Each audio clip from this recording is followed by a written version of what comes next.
Welcome to the Configure Price Quote podcast. My name is Frank Sohn and I'm the founder of No CPQ Consulting. This podcast is 100% focused on Configure Price Quote, also known as CPQ, and will provide you useful insights into this topic. Today I have two guests. The first guest is Chow, who is the Quote-to-Cash subscription transformation leader at Slalom and is based in Dallas-Fort Worth in Texas. Calvin has over 15 years of business experience with firms like Walmart, Dell, Deloitte, Accenture, and he has also spent some time with Zora. Welcome to the CPQ podcast, Calvin. Thanks, Frank. Very excited to have you. My second guest is Karl Hinderks, who is the director of CPQ and the global quote-to-cash practice for Slalom. Karl has over 20 years of business experience and was previously with firms like Simplus and Traction on Demand. He is based in Vancouver, Canada. Welcome to the CPQ podcast, Karl. Thanks, Frank. Super happy to be here.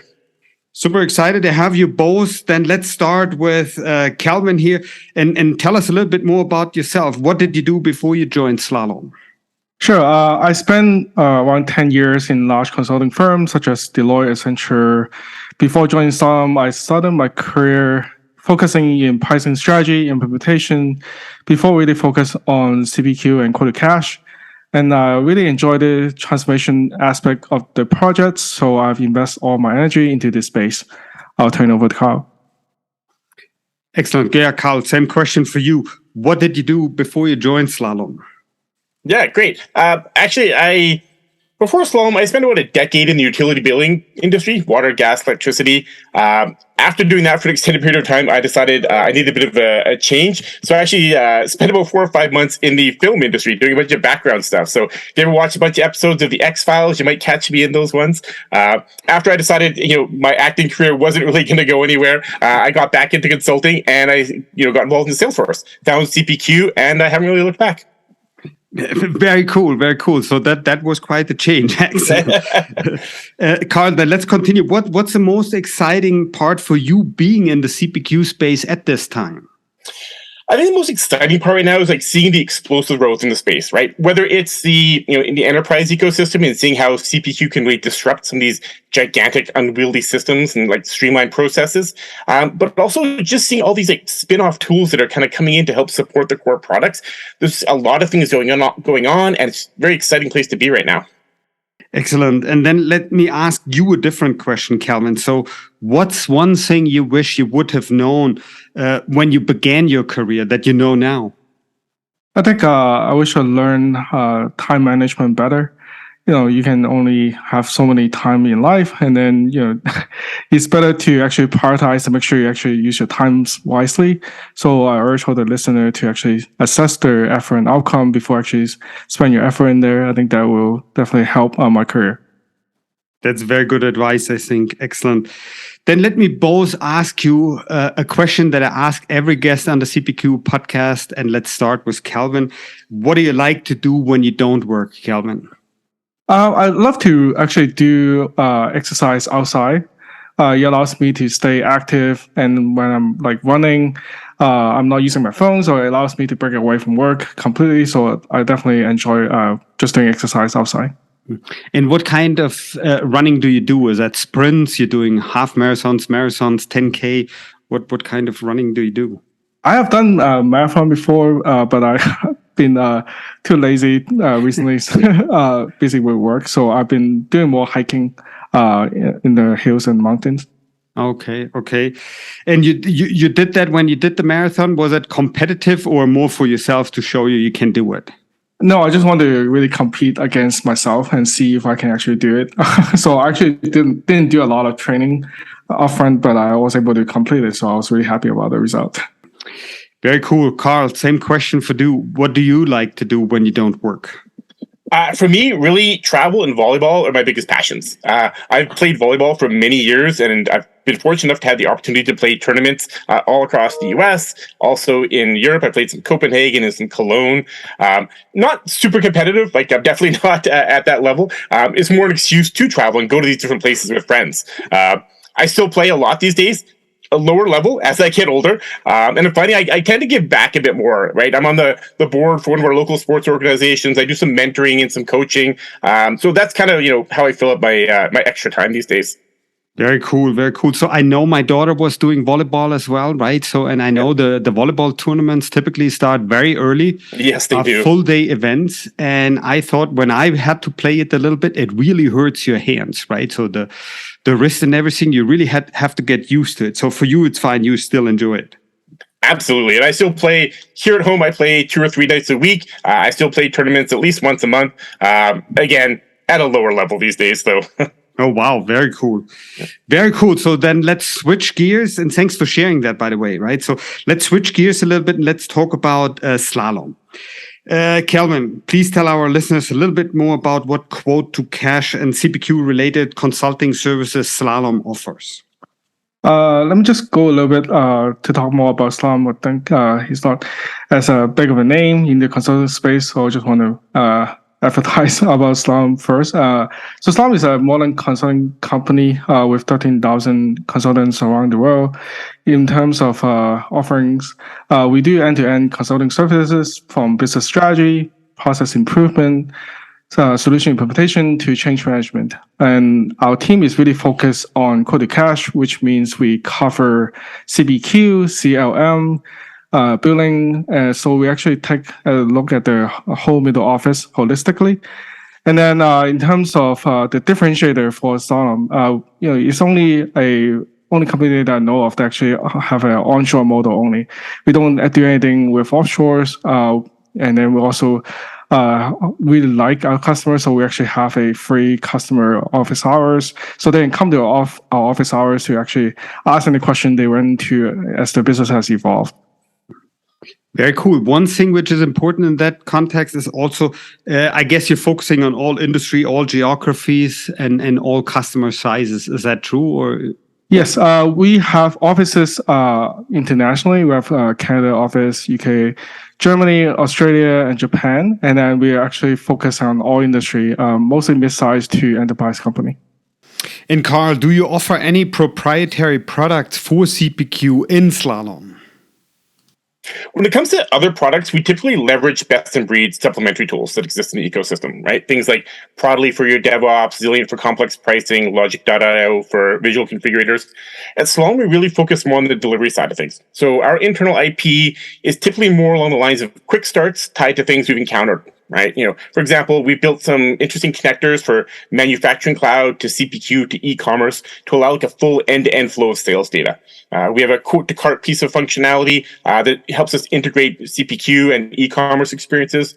We've also standardized a bunch of implementation pieces of automation that we see almost all the time. So stuff like quote process flows, dynamic approvals, TCV, ARR calculations, things that we kind of keep seeing again and again. We built up some standardization and automation that we just kind of include as part of our implementation services. Hmm. And one question is also important as what CPQ vendors do you work with, right? So in this case, meaning where do you have practices also? Great question. So our main focus is Salesforce CPQ. We've done a lot of work with Aptus CPQ, with Pros, with a lot of the big players that are in the ecosystem. A lot of our team are senior CPU consultants with a variety of different backgrounds. So it allows us to really kind of leverage those skill sets. So when we do a lot of strategic engagements where we're doing vendor analysis, we have a lot of breadth of knowledge to draw from those discussions. Excellent. And when you install the various CPQ solutions for your customers, where do you see the biggest integration requirements these days? What systems do customers want to integrate with?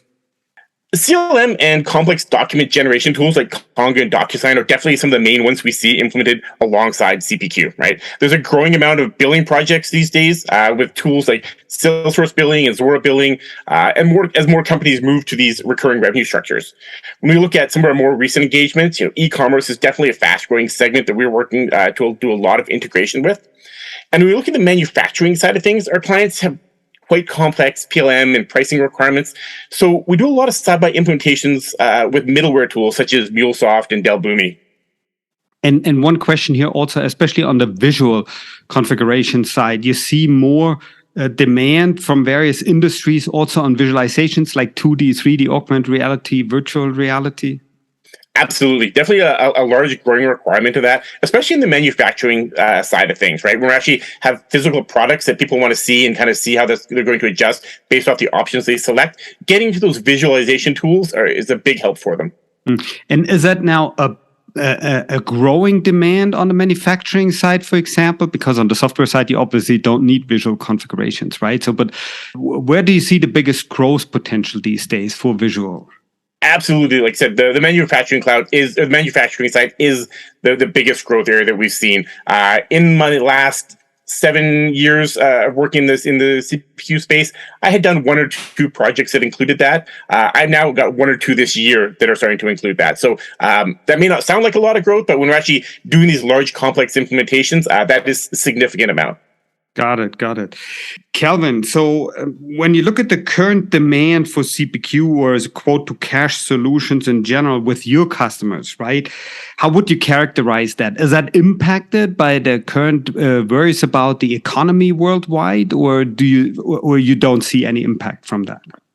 I joined Slalom 2 years ago, and our team has grown 5-fold, and we're still expanding. We're looking to hire resources actively. So I think investment in the CPQ and quote-to-cash space is pretty easy to justify, and it's proven over time. So I have not seen any slowdown at least in my practice.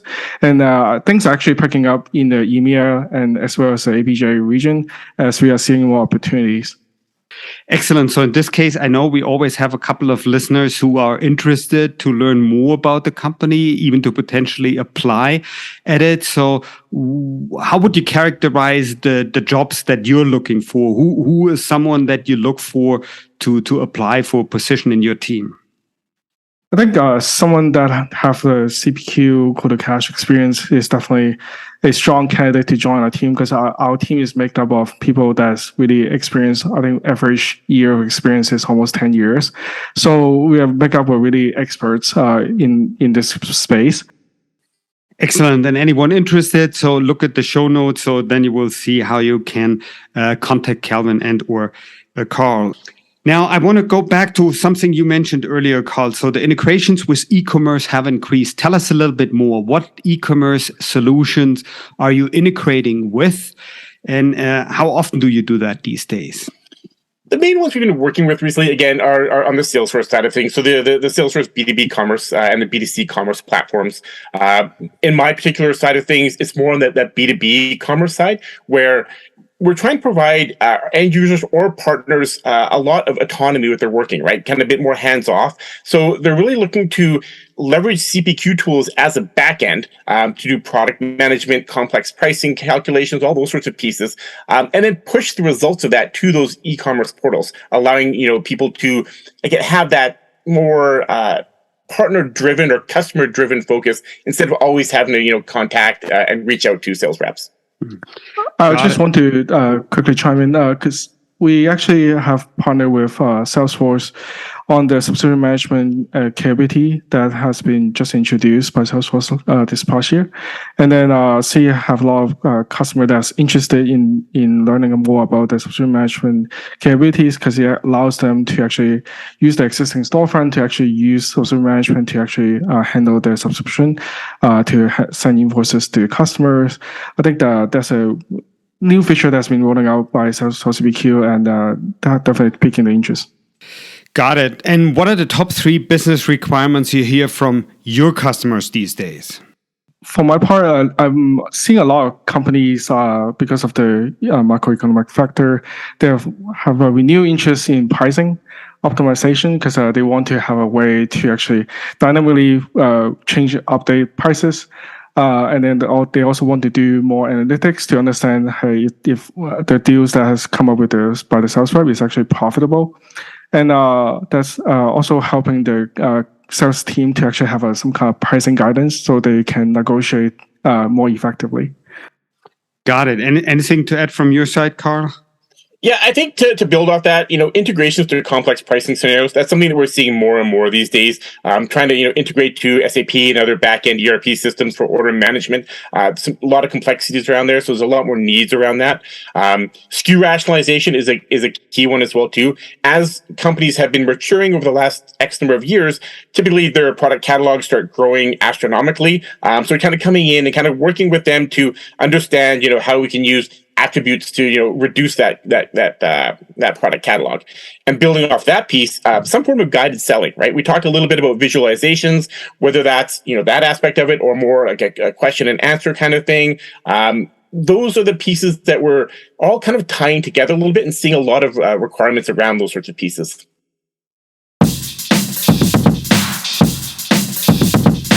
Novo CPQ Consulting helps you with all CPQ related questions.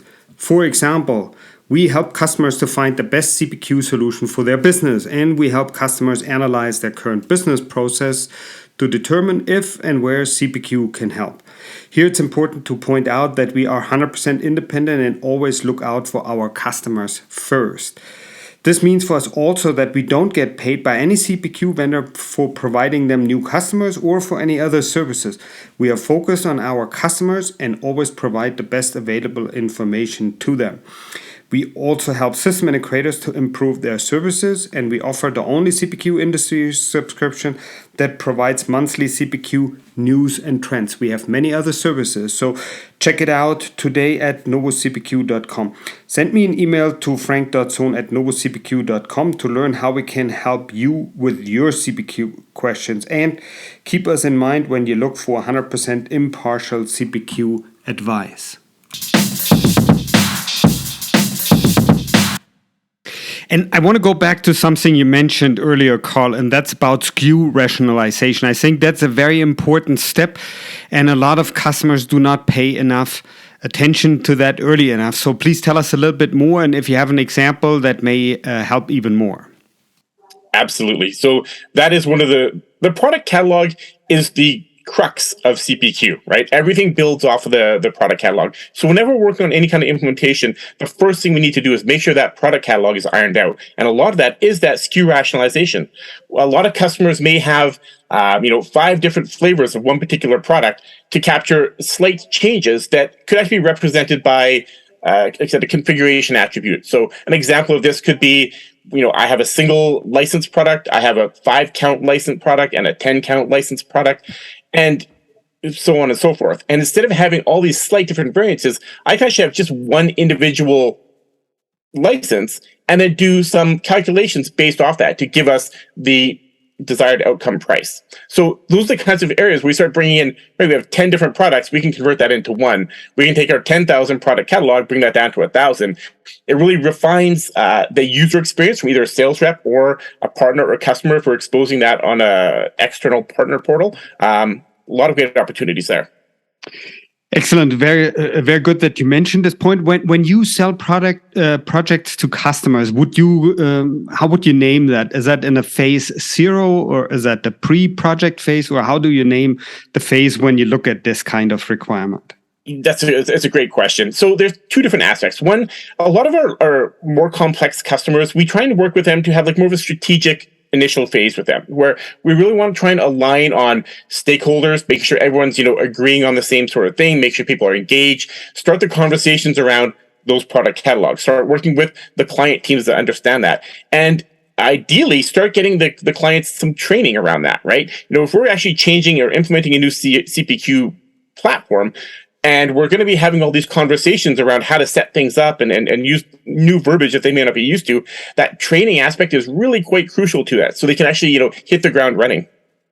Excellent. But just to go back on the original question, what do you call that? Does that phase have a name from your point of view? And because I guess you do that regularly, right? Yeah. So again, there's 2 parts, and one of it is a complete separate engagement. We're doing that before we even start a discovery project. But a lot of times when we're kind of more of a mid-size, that would be part of that phase 0 page.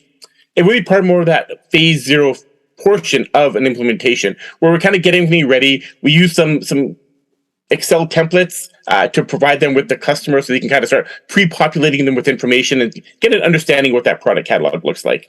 Okay. Excellent. Got it. So I just think it helps also listeners if they are interested in this, right? So to use the right terminology so you have less misunderstandings. Anyway, so let's look at your CPQ project with Slalom, right? So what do you recommend customers should do before they start a CPQ project with your team? Yeah, I think the first thing is to take a deep breath. These projects, there's a lot of change that's involved in these ones. There's a lot of new terminology. There's just a lot of things that are happening. So just take a deep breath. There's going to be a lot of ambiguity. There's going to be a lot of change. We're going to work through it. It's going to be good. The next thing, obviously, being prepared for change, right? It's not a bad thing. That's why we're doing this, is to try and improve things. We'll get through the change together and kind of be successful on the back end. And the last big thing here for me, key stakeholders involved in such things like product catalog management and pricing analysis, if they can take, trailheads or other training before the project kicks off, that kind of preparation will pay dividends as that project gets underway. Got it. And I think you're bringing up a very good point with the education, right? So especially if you, as you mentioned, work mostly with mid and large customers, right? So for them to be educated on the quote-to-cash tools or CPQ tools is quite the challenge, right? So what do you do to educate your customers and increase their willingness to adopt the changes on a large scale, Kelvin? I think learning about the out-of-the-box Salesforce CPQ solution, what is it actually offers as a first phase, will be helpful to actually help them to drive the success of the project. And then we also implement change management support, not just immediate team member that we work with, also with the sales and also the client with the transformational change. So we offer also sending quote-to-cash office hours for all the customers, so they provide a revenue to answer any question related to quote-to-cash. Excellent. Now I have a little thing that I've started a couple of episodes ago, Karl. So, and you as a CPQ practice lead, I want to ask you a couple of questions about different features and capabilities and want to see what you think about that. What's most important from your customer point of view, as far as you can say, right? When you look at product configuration right now, what comes to mind first from your customer point of view?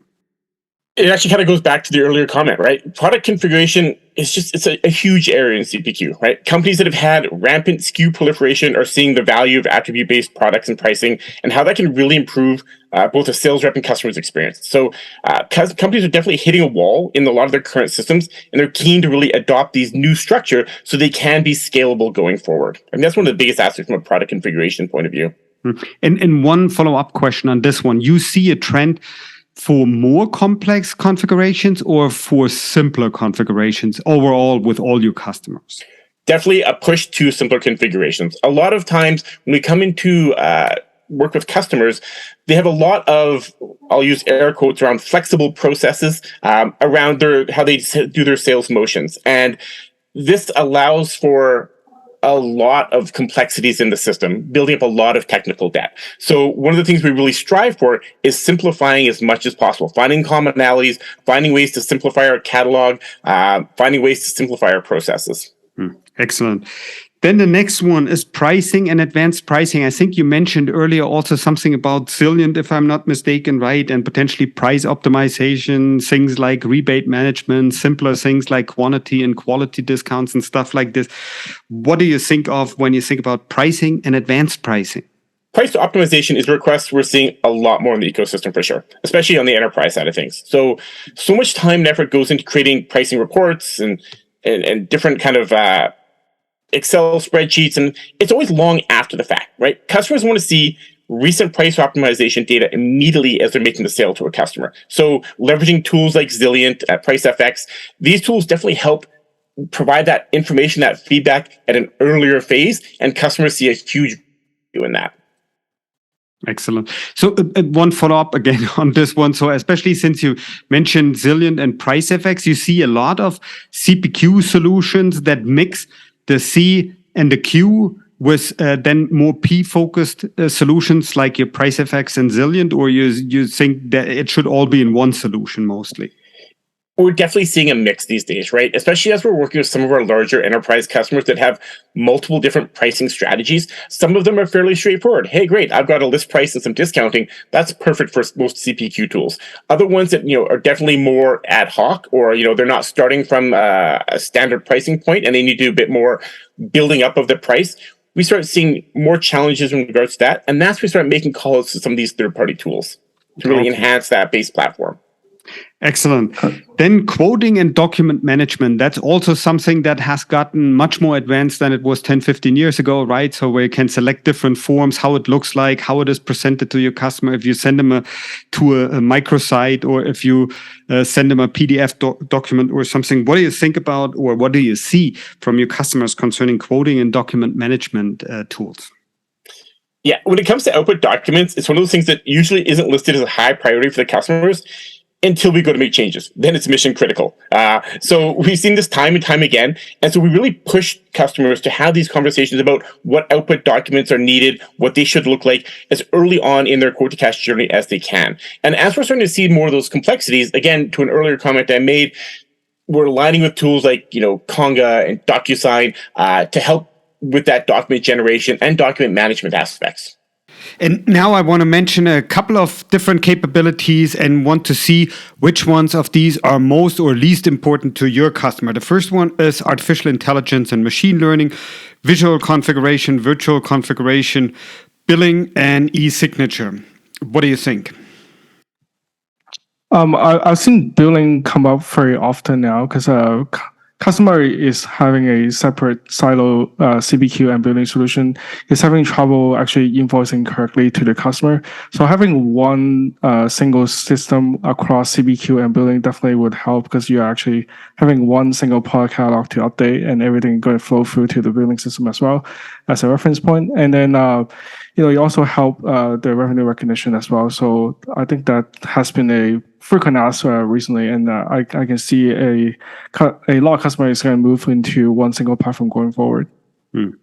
Excellent. Then, Kelvin, when you look at the CPQ and the quote-to-cash market at this point in time, right? For whom is it, and where do you think this is going right now?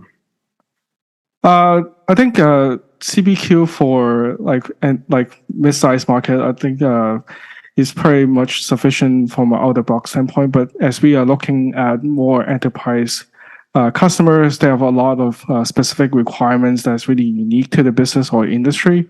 So they're making more rooms for Zillion, as I mentioned, and Logic for more complex configuration. I think that really help fill in the gaps. I think I just went into Philorix in Dreamforce recently. They have really good Excel solution to actually build a lot of different configuration all within Excel itself. I think that's a pretty interesting solution as well. So I think that's definitely more complementary solution to CPQ out of the box. And I think that's the market that we're seeing have more interest at this point. That's very true, and we've talked about that in previous podcasts. That's definitely true. But one thing I want to follow up on is, especially when you look at the growth and the development of the overall CPQ market, you think the market will stay in the current growth range, which, depending who you believe, could be anywhere between 15 and 25%, right? You see that changing anytime soon, or you think it will stay on this track as far as you can see? I definitely see a trend of keeping the same acceleration as we are seeing today. Currently, I've been in this space for almost 7 years, and I have not seen a slowdown in this space at all. And I think, as I mentioned, I think you can see more solution combined together as a one offering. For example, Salesforce CPQ was originally just a CPQ solution, and then they purchase billing, and then they actually merge everything to the Revenue Cloud now. And you can see subscription management is spinning out from Salesforce. So you can see it's adding more pieces to one single source of truth, I think, and to one single platform. I think that's the trend that I'm seeing. And I think, as Salesforce is involved, it's going to incorporate additional capability as well. So. And even the current situation with the economic uncertainty has not impacted that, as far as you can see, right? No, I see more interest right now to actually learn more about pricing, how they actually can optimize the price. Because a lot of the data point has changed. For example, your cost base may have changed, your supply chain may have changed, but just your pricing team does not know about this change. So you cannot really make a dynamic price change update. to your price book efficiently without these tools, right? And then your sales don't know about all these macroeconomic factors, or they don't even have an interest to actually do the calculation. Like, sales want to do what their sales do, right? They don't want to do the math itself. So I think that having a pricing guidance will actually help them to complete the deal faster and more efficiently, and then more profitable. I think that's the theme. And now you already mentioned, oh, sorry, you want to say something? I was going to say, if you don't mind, if I'll throw my 2 bits in there as well, too. I think what we've seen over the last several years is CPQ space has been growing in leaps and bounds, right? The first iterations of tools were really geared towards like mid-market size firms. But over the last couple of years, we've seen a large influx into the complex enterprise implementations that really push the envelopes of the tools. I think over the course of the next 5 years, we're going to continue to see that growth as it gets more and more accepted into the industry and becomes more standard of a platform. Excellent. Very interesting discussion. Unfortunately, we're coming to the end of this episode. Hence, my last question is, what's a good way for interested listeners to contact you in case they have any follow-up questions for you? Definitely, you can reach out to us via LinkedIn. As I mentioned, there's a LinkedIn group. And then you can also reach me at calvin.chow@slalom.com. And for me, Karl.Hinderks@Slalom.com. Last name can be hard to spell, so just check us out at Slalom.com and we can get you connected. Perfect. Thank you very much, both, for making time for the CPQ podcast today. Thank you very much, Frank. Appreciate being here. Thank you. I'd like to thank everyone for listening and hope you learned something interesting today. If you like the podcast, please go ahead and rate it on iTunes or share it with your friends and colleagues. In the meantime, you can find us online at www.novocpq.com. So long, everyone.